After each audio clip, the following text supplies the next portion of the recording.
Hello yours, welcome to unique GK channel. Friends, ఈరోజు మనం September 25, 26, 27 తేదీలలో జరిగినటువంటి ఇంపార్టెంట్ కరెంట్ అఫైర్స్ మనం తెలుసుకుందాం. ముందుగా ఏరోనాటికల్ డెవలప్మెంట్ ఏజెన్సీ డైరెక్టర్ జనరల్గా జితేంద్ర జే జాదవ్ జితేంద్ర జే జాదవ్ గారు నియమితులవడం జరిగింది. నెక్స్ట్, గోవాలోని నావల్ వార్ కాలేజీ ఆధ్వర్యంలో సెప్టెంబర్ 23, 24 వరకు Goa maritime symposium GMS Goa maritime symposium GMS Goa maritime symposium 2024 5వ ఎడిషన్ను ఇండియన్ నేవీ నిర్వహించింది. కొత్తగా ప్రారంభించబడిన చోళ భవనంలో ఈ సంవత్సరం థీమ్ ఏంటంటే IORలో సాధారణ సముద్ర భద్రతా సవాళ్లు, చట్టవిరుద్ధమైన, నివేదించబడని మరియు క్రమబద్ధీకరించబడని చేపలు పట్టడం మరియు ఇతర చట్టవిరుద్ధమైన సముద్ర కార్యకలాపాలు వంటి డైనమిక్ బెదిరింపులను తగ్గించడానికి ప్రయత్నాల పురోగతి. అయితే హిందూ మహాసముద్ర ప్రాంతము IOR ఇండియన్ ఓషన్ రీజియన్లో ప్రాంతీయ శ్రేయస్సు మరియు భద్రతను నొక్కి చెబుతూ ప్రాంతంలో అందరికీ భద్రత మరియు వృద్ధి అనే ప్రారంభం ద్వారా ఈ కార్యక్రమం మార్గనిర్దేశం చేయబడింది. ఈ సింపోజియంలో బంగ్లాదేశ్, ఇండోనేషియా, మలేషియా, మాల్దీవులు మరియు శ్రీలంక వంటి 14 IOR సముద్ర తీర దేశాల నుండి ప్రతినిధులు పాల్గొన్నారు. కెన్యా మరియు టాంజానియా నుండి పరిశీలకులు కూడా పాల్గొన్నారు. నెక్స్ట్, రక్షణ మంత్రి శ్రీ రాజ్నాథ్ సింగ్ సెప్టెంబర్ 24, 2024న న్యూఢిల్లీలో Indian coast guard ICG Indian coast guard commanders conference యొక్క 41వ ఎడిషన్ను ప్రారంభించారు. ఈ 3 రోజుల సమావేశం ICC కమాండర్లకు వ్యూహాత్మక, అర్థవంతమైన చర్చలలో పాల్గొనడానికి కీలకమైన వేదికగా ఉపయోగపడుతుంది. ఆత్మనిర్భర్ భారత్ అనే ప్రభుత్వ దృష్టితో సమలేఖనం చేయడంపై దృష్టి సారించడం లక్ష్యంగా పెట్టుకుంది. నెక్స్ట్, పూణే విమానాశ్రయానికి జగద్గురు సంత్ తుకారాం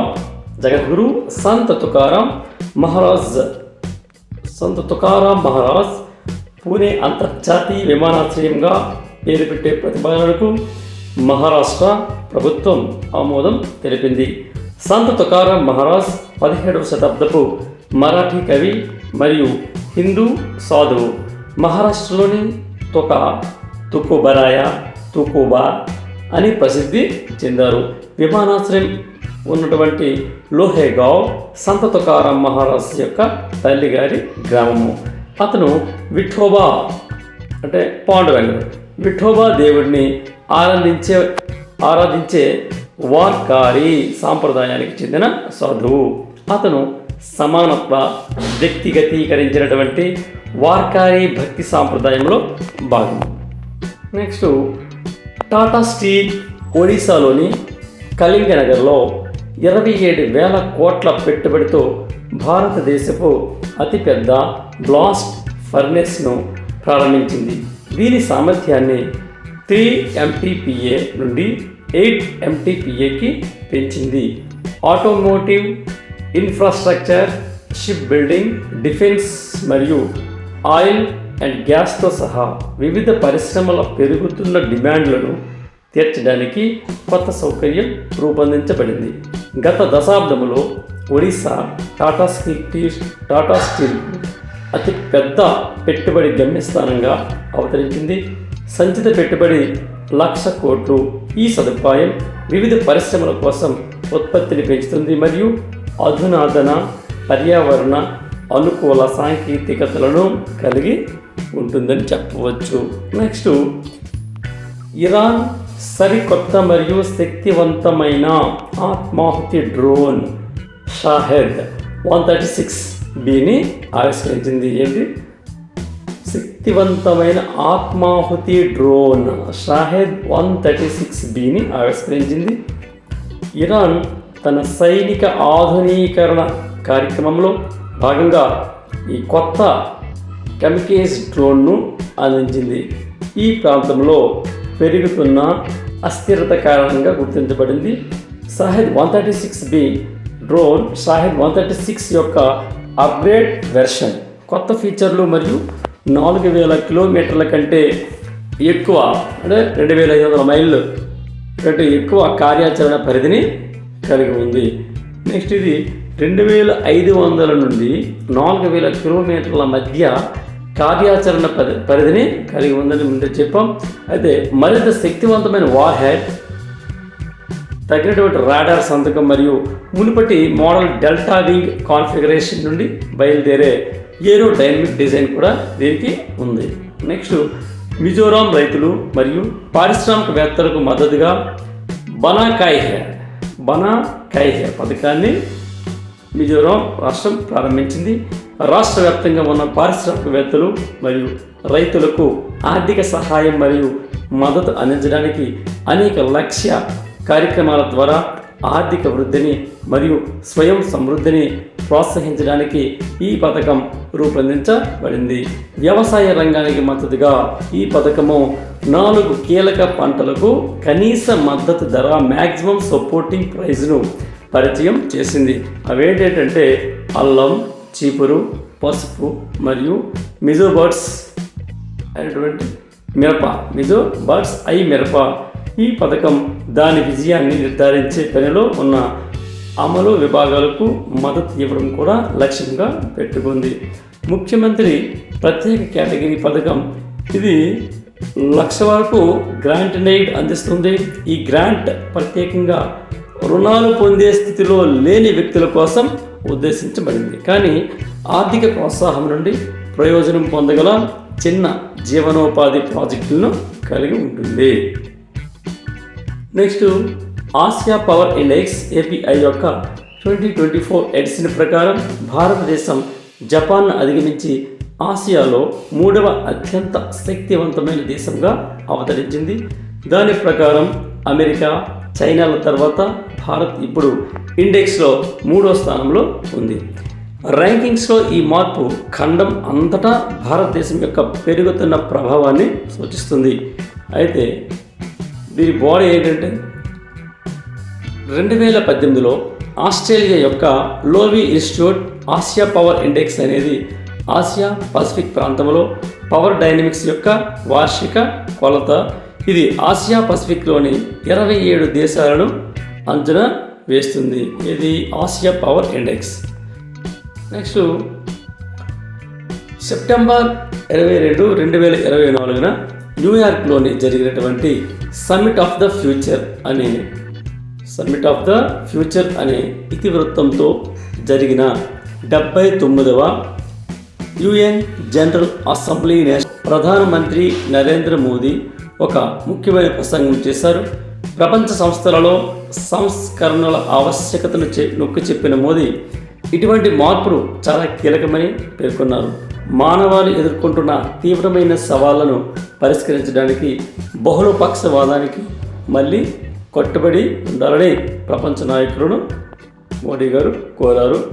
అయితే ఇంతకీ ఐక్యరాజ్య సమితి యొక్క స్థితిగతులు ఏంటంటే ఇది 1945 రెండవ ప్రపంచ యుద్ధం తర్వాత శాంతి, భద్రత మరియు సహకారాన్ని ప్రోత్సహించడానికి దీన్ని స్థాపించడం జరిగింది. ఇది న్యూయార్క్ నగరంలో ఉంది. నెక్స్ట్ 193 సభ్య దేశాలు ఇందులో ఉన్నాయి. ఇది ఐక్యరాజ్య సమితి యొక్క ప్రాథమిక లక్ష్యాలు ఏంటంటే శాంతి భద్రతలు, మానవ హక్కుల రక్షణ, మానవతా సహాయం, స్థిరమైన అభివృద్ధి మరియు అంతర్జాతీయ చట్టము. నెక్స్ట్ ఇందులో భద్రతా మండలి 15 మంది సభ్యులు ఉంటారు. ఇందులో 5 శాశ్వత వీటో అధికారంతో US, రష్యా, చైనా, UK మరియు ఫ్రాన్స్ ఉంటాయి. నెక్స్ట్ ఐక్యరాజ్యసమితి ప్రస్తుత సెక్రటరీ జనరల్ ఎవరంటే యాంటోనియో గుటెరస్. ఇతడు 2017 నుండి కొనసాగుతున్నారు. కీలక కార్యక్రమాలు ఏం చేస్తుందంటే sustainable development goals and climate action, global health మరియు డిజిటల్ కోఆపరేషన్. నెక్స్ట్, రాఫెల్ యుద్ధ విమానాలకు ప్రసిద్ధి చెందిన ఫ్రెంచ్ విమానాల తయారీ సంస్థ డసాల్ట్ ఏవియేషన్ భారత మార్కెట్లో తన ఉనికిని విస్తరించుకునే దిశగా ఒక ముఖ్యమైన అడుగు వేసింది. బుధవారం కంపెనీ భారతదేశంలో సైనిక నిర్వహణ, మరమ్మత్తు మరియు ఓవర్హాల్ కార్యకలాపాలకు ప్రత్యేకంగా అంకితమైన కొత్త అనుబంధ సంస్థను ఏర్పాటు చేస్తున్నట్లు ప్రకటించింది. ఏంటంటే డసాల్ట్ ఏవియేషన్ ఎంఆర్ఓ ఇండియా DAMROIని పరిచయం చేస్తుంది. కొత్తగా ఏర్పడిన సంస్థ అధికారికంగా డసాల్ట్ ఏవియేషన్ ఎంఆర్ఓ ఇండియా అని పేరు పెట్టబడింది. ఇది భారత వైమానిక దళం యొక్క అవసరాలను ప్రత్యేకంగా తీర్చడానికి డసాల్ట్ యొక్క వ్యూహాత్మక చర్యను సూచిస్తుంది. డసాల్ట్ ఏవియేషన్ యొక్క ఈ పూర్తి యాజమాన్య అనుబంధ సంస్థ భారతదేశానికి చెందిన రాఫెల్ మరియు మిరాజ్ 2000 విమానాల నిర్వహణ కోసం అనుకూలీకరించిన సేవలను అందించడంపై దృష్టి పెడుతుంది. దీని ముఖ్య వివరాలకు వెళ్తే దీని యొక్క ప్రధాన కార్యాలయం దేనిది? ఈ DAMROI యొక్క ముఖ్య ప్రధానమైనటువంటి కార్యాలయం ఉత్తరప్రదేశ్లో నోయిడాలో ఉంది. దీన్ని ఎవరు మేనేజ్ చేస్తారు? 100% డసాల్ట్ ఏవియేషన్ కంట్రోల్లో ఉంటుంది. ప్రైమరీ వ్యూ ఎక్కడ ఉంటుందంటే మిలిటరీ ఎంఆర్ఓ కార్యకలాపాలు పర్యవేక్షిస్తుంది. నెక్స్ట్, భారత రక్షణ పరిశోధన మరియు అభివృద్ధి సంస్థ Indian Institute of Technology Delhi పరిశోధకులతో కలిసి హెబెడ్ అధునాతన ballistic for high energy defeat అనే లైట్ వెయిట్ బుల్లెట్ ప్రూఫ్ జాకెట్లను అభివృద్ధి చేసింది. అయితే ఈ హెబెడ్ జాకెట్ల గురించి తెలుసుకుంటే ఇది దేంతో తయారైందంటే ఈ జాకెట్లు పాలిమర్లు మరియు స్వదేశీ బోరాన్ కార్బైడ్ సిరామిక్ పదార్థం నుండి సృష్టించబడ్డాయి. మాడ్యులర్ కాన్ఫిగరేషన్లు మరియు 360 degrees రక్షణ, అలాగే భారతీయ సైనికులు మరియు భద్రతా దళాల కోసం సమర్థత రూపకల్పన. మొత్తం రక్షణ ప్రాంతం 3400 స్క్వేర్ cm. నెక్స్ట్, దృఢమైన హార్డ్ ఆర్మర్ ప్యానెళ్ళు, ఫ్లెక్సిబుల్ సాఫ్ట్ ఆర్మర్ ప్యానెళ్ళు మరియు HAPలు మరియు SAPలకు అనుగుణంగా ఉండే క్యారియర్లను కలిగి ఉంటుంది. నెక్స్ట్, మన్కిడియా సంఘం ఒడిశాలోని అడవులపై నివాస హక్కులను పొందిన 6వ ముఖ్యంగా బలహీన గిరిజన సమూహము PVDC అయింది. మన్కిడియా అనేది తోడల తయారీ, ట్రాప్ మరియు కోతులను తినడం వంటి వారి సాంప్రదాయ నైపుణ్యానికి ప్రసిద్ధి చెందినటువంటి పాక్షిక సంచార సమాజము. ఈ మన్కిడియా తెగ గురించి తెలుసుకుంటే ఈ కమ్యూనిటీ అనేది ఆస్ట్రో ఏసియాటిక్ కమ్యూనిటీ. ఇది ప్రధానంగా అడవుల నుండి జీవనోపాధి పొందుతుంది. వారు బిడిహోర్ తెగలో పాక్షిక సంచార విభాగంగా ఉన్నారు. వీరిని ఒడిశాలోని ప్రత్యేకించి దుర్బల గిరిజన సమూహము PVTGగా గుర్తించారు. వీళ్ళ వృత్తి ఏంటంటే ఒడిశా, జార్ఖండ్, మధ్యప్రదేశ్ మరియు పశ్చిమ బెంగాల్లో వీళ్ళు కనిపిస్తాయి. వీళ్ళు అడవి ఉత్పత్తులను వాళ్ళు తీసుకొని అమ్ముకోవడం, వాటి మీద జీవనోపాధి చేసుకుంటారు. అది వాళ్ళ వృత్తి. నెక్స్ట్, ఈ PVTG అంటే ఏంటి? Particularly vulnerable tribal groups. గిరిజన సమూహాలలో ఈ పర్టికులర్ వల్నరబుల్ ట్రైబల్ గ్రూప్స్ మరింత బలహీనంగా ఉన్నాయి. 1975లో భారత ప్రభుత్వం దేబార్ కమిషన్ సిఫార్సుపై 52 గిరిజన సమూహాలను PVTGలుగా ప్రకటించింది. ప్రస్తుతం 705 షెడ్యూల్డ్ తెగలలో 75 PVTGలు ఉన్నాయి. PVTGలు దేశంలో 2011 లెక్కల ప్రకారం 18 రాష్ట్రాలు మరియు ఒక కేంద్రపాలిత ప్రాంతంలో విస్తరించి ఉన్నాయి. ఒడిశాలో అత్యధికంగా 2.5 అనగా 2.5 లక్షల కంటే ఎక్కువ PVTGలు ఉన్నాయి. నెక్స్ట్ ఆసియాలో తైవాన్ మరియు నేపాల్ తర్వాత స్వలింగ వివాహాలను అనుమతించడంలో థాయిలాండ్ 3వ స్థానంలో ఉంది. 2019లో స్వలింగ వివాహాలను అనుమతించిన ఆసియాలో తైవాన్ మొదటి స్థానంలో నిలిచింది. స్వలింగ వివాహాలను అనుమతించిన మొదటి దేశం ఏదంటే ఆసియాలో తైవాన్. ఇప్పుడు నేపాల్ అనేది ఈ మధ్యన నేపాల్ ముందు తైవాన్ అయింది, నెక్స్ట్ నేపాల్, నెక్స్ట్ 3వ స్థానంలో థాయిలాండ్ కూడా ఉంది. అయితే గత ఏడాది దక్షిణాసియా దేశమైనటువంటి నేపాల్ దీనిని అనుసరించింది. 2001లో నెదర్లాండ్స్ స్వలింగ సంయోగాలను జరుపుకునే మొదటి దేశముగా మారినప్పటి నుండి ప్రపంచవ్యాప్తంగా 30 కంటే ఎక్కువ దేశాలు అందరికీ వివాహాన్ని చట్టబద్ధం చేశాయి. మొట్టమొదటిగా మనకి నెదర్లాండ్స్లో ఈ స్వలింగ సంయోగాలు అనేవి స్టార్ట్ అయ్యింది. Next national institute of mountaineering and adventure sports బృందం యొక్క అసాధారణ పర్వతారోహణ అచీవ్మెంట్ తవాంగ్ వెస్ట్ కెమింగ్ ప్రాంతంలో అరుణాచల్ ప్రదేశ్ హిమాలయాల గోరీచన్ శ్రేణిలో పేరు లేని మరియు ఎక్కువ ఎవరు ఎక్కని 6383 అంటే 6383 మీటర్లు, అలాగే 20,942 అడుగులు ఎత్తినటువంటి శిఖరాన్ని విజయవంతంగా మెజర్మెంట్ చేయడం జరిగింది. అయితే దీనిలో ఎదుర్కొన్న సవాళ్ళు ఏంటంటే భారీ మంచు గోడలు, ప్రమాదకరమైన పగుళ్ళు మరియు 2 కిలోమీటర్ల పొడవైన హిమనీ నదంతో సహా అపారమైన సవాళ్ళను అధిగమించిన తర్వాత టీం అనేది ఈ చిరస్మరణీయమైన ఫీట్ను చిరస్థాయిగా తెలిపింది. అంటే ఈ పర్వతం ఎక్కడమే కష్టం, దాన్ని మెజర్మెంట్ చేయడం ఇంకా కష్టం అని. అయితే అతని పవిత్రత 6వ దలైలామా రిగ్జన్ త్సాంగ్యాంగ్ గ్యాట్సో గౌరవార్థం ఈ త్సాంగ్యాంగ్ గ్యాట్సో శిఖరము దీని పేరుగా పెట్టడం జరిగింది. అయితే ఈ త్సాంగ్యాంగ్ గ్యాట్సో శిఖరం దీని పేరు పెట్టడం జరిగింది. ఎవరి గౌరవార్థం 6వ దలైలామా రిగ్జన్ త్సాంగ్యాంగ్ గ్యాట్సో అతని పేరు వేరుగా దీనికి పేరు పెట్టడం జరిగింది. ఈ శిఖరానికి అతని పేరు పెట్టడం ద్వారా నిమాస్ అతని కాలాతీత జ్ఞానానికి మరియు మోన్పా కమ్యూనిటీకి మరియు అంతకు మించి అతను చేసిన లోతైన సహకారానికి నివాళులర్పించడం లక్ష్యంగా పెట్టుకుంది. నెక్స్ట్ 5 లక్షల రూపాయల వరకు ఉన్న డెట్ సెక్యూరిటీల పబ్లిక్ ఇష్యూల కోసం దరఖాస్తు చేసినప్పుడు నిధులను బ్లాక్ చేయడానికి రిటైల్ ఇన్వెస్టర్లు యూనిఫైడ్ పేమెంట్స్ ఇంటర్ఫేస్ యూపీఐని ఉపయోగించాలని securities and exchange board of India SEBI వాళ్ళు కొత్త గైడ్లైన్స్ను అమలు చేసింది. నాన్ కన్వర్టబుల్ రిడీమబుల్ ప్రిఫరెన్స్ షేర్లు, మున్సిపల్ డెట్ సెక్యూరిటీలు మరియు సెక్యూరిటైజ్డ్ డెట్ ఇన్స్ట్రుమెంట్లతో సహా పబ్లిక్ డెట్ సమస్యలతో నిమగ్నమయ్యే వ్యక్తిగత పెట్టుబడిదారుల కోసం దరఖాస్తు ప్రక్రియను క్రమబద్ధీకరించడం ఈ నియంత్రణ లక్ష్యం. కొత్త నియమం ఏమిటంటే 2024 నవంబర్ 1 నుండి అమల్లోకి వస్తుంది మరియు ఈక్విటీ షేర్ అప్లికేషన్లతో సామర్థ్యాన్ని పెంచడానికి మరియు ప్రక్రియను సమలేఖనం చేయడానికి సెబీ యొక్క ప్రయత్నంలో భాగంగా ఉంది.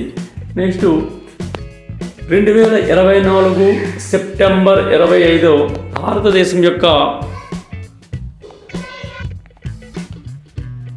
భారతదేశం యొక్క కంట్రోలర్ మరియు ఆడిటర్ జనరల్ అయినటువంటి కాన్ గిరీష్ చంద్ర ముర్ము 2024 నుండి 2027 కాలానికి Asia Organization of Supreme Audit Institutions యొక్క చైర్మన్గా అధికారికంగా బాధ్యతలు స్వీకరించారు.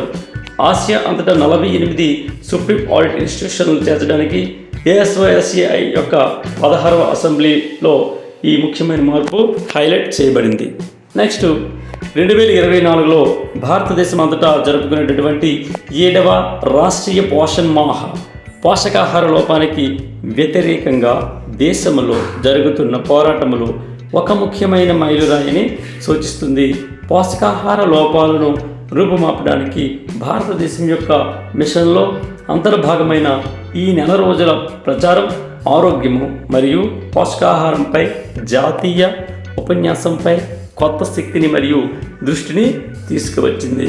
అయితే దీని నేపథ్యంలోకి వెళ్తే 2018లో ప్రారంభమైనప్పటి నుండి కూడా ఈ పోషణ్ మాహ్ అత్యంత ప్రాముఖ్యత కలిగినటువంటి వార్షిక ఈవెంట్గా మారింది. గత 7 సంవత్సరాల్లో 6 పోషణ్ మాహ్ మరియు పోషణ్ పఖ్వాడా ప్రచారాలు నిర్వహించబడ్డాయి. ఎన్ని? 6. నెక్స్ట్ సెప్టెంబర్ 26, 2024న Central Bureau of Investigation CBI బీజింగ్లో జరిగినటువంటి ప్లేనరీ సెషన్లో Global Operational Network of Anti Corruption Law Enforcement Authorities యొక్క 15 మంది సభ్యుల స్టీరింగ్ కమిటీకి భారతదేశం ఎంపికైంది. ఈ నెట్వర్క్ అంతర్జాతీయ సహకారానికి వేదికగా పనిచేస్తుంది.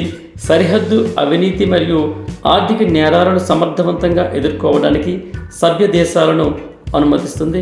ప్రస్తుతం నెట్వర్క్లో 121 సభ్య దేశాలు మరియు 219 సభ్య అధికారాలు కూడా ఉన్నాయి. నెక్స్ట్ IBSF ఇంటర్నేషనల్ బిలియర్డ్స్ మరియు స్నూకర్ ఫౌండేషన్ ప్రపంచ పురుషుల 2024 రెడ్ స్నూకర్ ఛాంపియన్షిప్ ఫైనల్లో పాకిస్తాన్ ఆటగాడిని ఓడించి ఒక అనుభవజ్ఞుడైనటువంటి కమల్ చావ్లా స్వర్ణాన్ని గెలుచుకోవడం హర్షణీయం. నెక్స్ట్ ఢిల్లీలో వరల్డ్ టెలికమ్యూనికేషన్ స్టాండర్డైజేషన్ అసెంబ్లీకి భారతదేశం ఆతిథ్యం ఇవ్వనుంది. దీని లక్ష్యం ఏంటంటే అవుట్రీచ్ సెషన్లు విద్యార్థులకు నేర్చుకోవడం మరియు పరిశ్రమ నిపుణులతో ప్రత్యక్ష నిశ్చితార్థం, అర్థవంతమైన పరస్పర చర్యలను మరియు విజ్ఞాన మార్పిడిని పెంపొందించడం కోసం ఒక విలక్షణమైన వేదికను అందించడం లక్ష్యంగా పెట్టుకున్నాయి.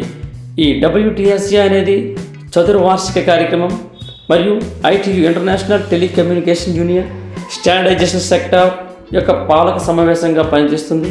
ఐక్యరాజ్య సమితి వ్యవస్థలోని ఒక సంస్థ అయినటువంటి ఇంటర్నేషనల్ టెలికమ్యూనికేషన్ యూనియన్ నిర్వహించే 3 ప్రపంచ సమావేశాల్లో ఇది ఒకటే అని చెప్పవచ్చు. ప్రపంచ టెలికమ్యూనికేషన్ ప్రమాణాలను నెలకొల్పడంలో ఈ ఈవెంట్ కీలక పాత్ర పోషిస్తుంది. WTSAని భారతదేశం నిర్వహించడం ఒక ముఖ్యమైన మైలురాయిగా నిలిచింది. నెక్స్ట్ కమ్యూనికేషన్స్ మంత్రి అయినటువంటి Shri Jyotiraditya Scindia Centre for Development of Telematics Centre for Development of Telematics Bengaluru క్యాంపస్ని సందర్శించారు మరియు 5G ORAN open radio access network testing ల్యాబ్ను కూడా ప్రారంభించడం జరిగింది. ఇందుకు ఈ ORAN యొక్క ప్రయోజనం ఏంటంటే మనకు lab core access, transport, cloud, orchestration మరియు సెక్యూరిటీ రంగాల్లో పూర్తి భారతీయ ఎండ్-టు-ఎండ్ 5G పర్యావరణ వ్యవస్థను అభివృద్ధి చేస్తుంది. నెక్స్ట్ రష్యా మరియు చైనా జపాన్ సముద్రంలో ఓషన్ 24 పేరుతో భారీ ఎత్తున నౌకాదళ విన్యాసాన్ని ప్రారంభించాయి. ఇది ఓషన్ 24 రష్యా మరియు చైనా జపాన్ సముద్రంలో. ఈ సైనిక సహకారం 2 దేశాల మధ్య సన్నిహిత సంబంధాలకు స్పష్టమైన సంకేతం మరియు ప్రపంచ శక్తి మరియు పొత్తులతో మార్పులను సూచిస్తుంది. Thank you. ఈ వీడియో మీకు నచ్చినట్లయితే సబ్స్క్రైబ్ చేయండి, లైక్ చేసి కామెంట్ కూడా చేయండి, మీ దగ్గర వాళ్ళందరికీ కూడా షేర్ చేయండి. మీరిచ్చే సపోర్ట్తో మేము మరిన్ని మంచి వీడియోస్ మీ ముందు తీసుకురాగలమని మేము తెలియజేస్తూ ఉన్నాం. ధన్యవాదాలు.